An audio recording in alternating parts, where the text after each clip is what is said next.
সেজদায় আমরা যত ছোট হই এর চেয়ে ছোট আর হওয়া যায় না।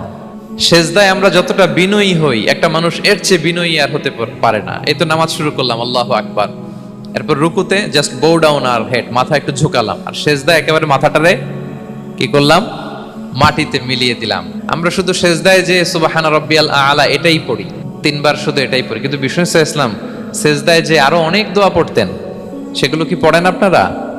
বিষ্ণু ইসলাম সুবহান রাব্বিয়াল আলা এর পাশাপাশি তিনি সিজদায় যেয়ে পড়তেন সুবহানাকা আল্লাহুম্মা রাব্বানা ওয়া বিহামদিকা আল্লাহুম্মা গফিরলি, এটা জানি না আমরা অনেক।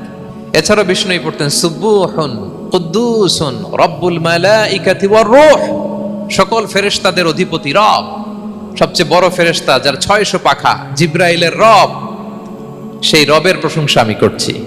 তিনি সুবহুহ, তিনি কুদ্দুস, তিনি মহাপবিত্র। দোয়া কবুলের 5টা শর্ত, এই কথা বলে আজকের আলোচনা শেষ। এই যারা বলেন দোয়া কবুল হয় না, দেখেন নিজেদের সাথে মিলে কিনা। এই 5টা শর্ত যদি পাওয়া যায় মুহূর্তেই আপনার দোয়া আরশে যে নক করবে। 1 নাম্বার শর্ত আকলুল হালাল, হালাল খাওয়া। কি খাওয়া? আমরা দুইটাই খাই, হালালও খাই হারামও খাই। বেশি খাই কোনটা? হ্যাঁ, কি খান? আমি কই নাই কিছু, আপনারাই কইছেন। নিজের উত্তরে নিজে ধরা না।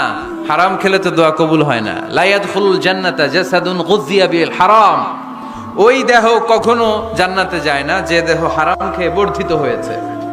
কেন দোয়া কবুল হয় না? মিলিয়ে নেন নিজের জীবনের সাথে।